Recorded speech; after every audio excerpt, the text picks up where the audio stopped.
Et avant toute chose, on va parler de football avec le LOSC qui a finalement plutôt bien fini ce mois de décembre. On peut même dire que lors de cette dernière rencontre, le LOSC s'en sort très bien.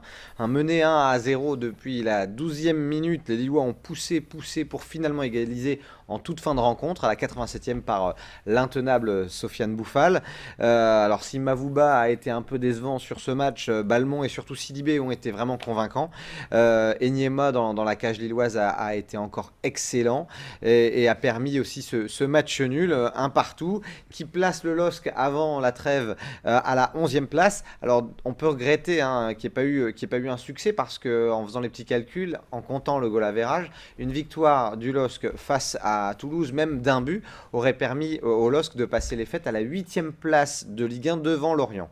Bon, enfin, néanmoins, on va pas bouder son plaisir. Le LOSC, c'est une très très belle série d'invincibilité depuis l'arrivée d'Antonetti. Le déclic d'Antonetti, d'ailleurs, on peut le dire maintenant, a bien eu lieu. La confiance est retrouvée. Le chemin défilé aussi en partie. Alors, il faudra espérer que cette grosse coupure ne fasse pas perdre aux Lillois cette belle dynamique.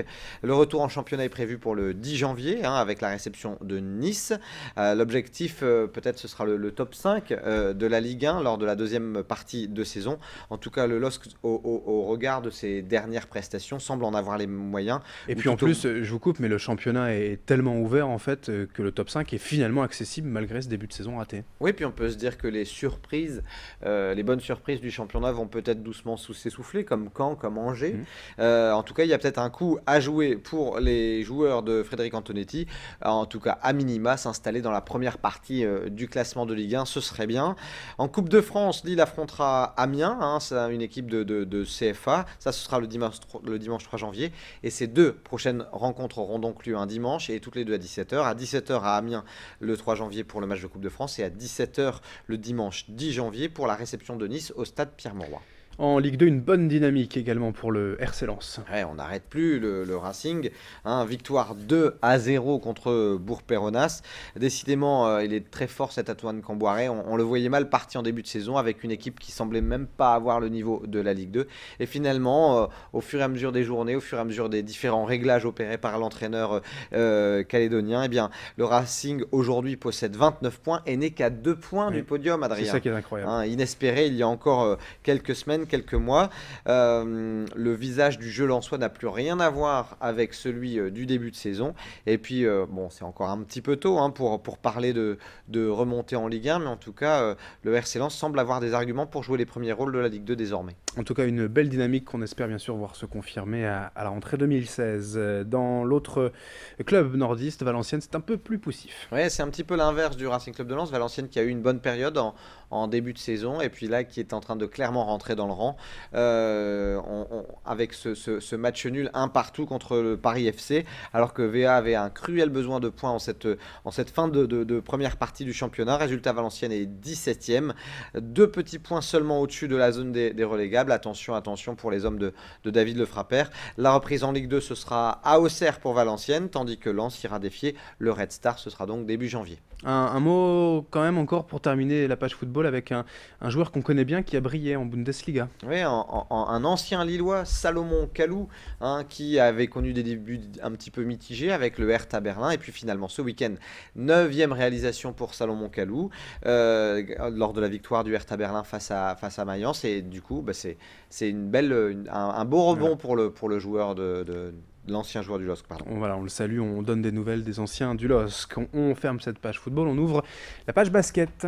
Avec carrément le BCM qui prend la tête du championnat de Pro A. Victorieux de Dijon alors que l'Asvel dans le même temps est tombé au Mans. Gravelines peut commencer à nourrir de belles ambitions, notamment grâce à un très très bon meneur, Albici, qui est clairement intenable depuis le début de la saison. Et donc le BCM Gravelines qui est en tête de Pro A, ex-aequo avec Villeurbanne. Un mot de Pro B également. Boulogne qui a battu Nantes d'un tout petit point et qui continue de jouer les premiers rôles en Pro B, tandis que le Portel qui est resté sur une superbe série a chuté face à Charleville-Mézières sur le score de 80-75. Lille dans le même temps a perdu, mais là on s'y attendait, face à Hier-Toulon. Hier-Toulon c'est très fort, ça devrait jouer la montée en Pro A d'ici la fin de saison. Et puis un bon succès d'Orchy à Saint-Quentin, un succès de 20 points, tandis que Denain a perdu face à Bourg-en-Bresse. En Ligue féminine également. Ouais, c'est dur pour le SBVA, hein, qui avait fait un début de saison étincelant. Et puis là, l'accumulation des matchs Ouais. entre l'Euroleague et le championnat. Du coup, bah, le SBVA, qui avait clairement les moyens de l'emporter face à Nice, eh bien, s'est incliné d'un tout petit point. C'est une histoire de possession de balle sur la fin du match et puis de lancer franc. Et finalement, une défaite à Nice 57-56. Et le SBVA, qui est désormais à la 4e place de Ligue féminine. Dans le même temps, Arras a encore perdu contre le Hainaut dans le derby. C'est dur pour les joueuses arageoises. Alors que Calais va beaucoup mieux avec une victoire surprise à la maison face à Basketland. On va également dire un mot d'athlétisme avec le cross Jean Villet. Oui, le Kenyan Charles Ogari qui l'a emporté sur le 9 km 800 en 30 minutes 22. Briki et Bachiri ont terminé au 4e et 5e place. Chez les dames, une belle victoire de Fanny Pruvot. Et puis on notera un très très beau succès de Élise Decorte, hein, la sociétaire de l'USA Athlétisme de Liévin, qui l'a emporté dans la catégorie junior fille. On soulignera une parfaite organisation de Laurent Jacquiel et de ses équipes pour un événement sportif qui, rappelons-le, Adrien, c'est l'un des plus anciens de la région. Déjà 72e édition pour le cross Jean Villet, dont la première édition avait eu lieu avant la Seconde Guerre mondiale. Je vous laisse encore 30 secondes pour les résultats en bref. Alors, un petit mot de de volley pour vous dire que le TLM a battu Asnières 3-0. En handball, l'USDK a terminé l'année avec un beau succès contre Nîmes. Et selon Patrick Casal, eh bien, on va espérer une belle deuxième phase avec peut-être à accrocher une place pour aller chercher l'Europe. Et puis un mot de rugby féminin pour vous dire que le LMRCV a étrillé Toulouse 27-0 et a repris la tête du top 8 féminin puisque dans le même temps, Montpellier est tombé. Merci pour toutes ces informations, Guillaume, et bonne semaine, bonne fête de fin d'année. On se retrouvera début janvier pour la suite après la trêve. Merci Adrien et joyeuses fêtes à tous. Merci de votre fidélité. L'info continue dans un instant sur Grand Lille TV.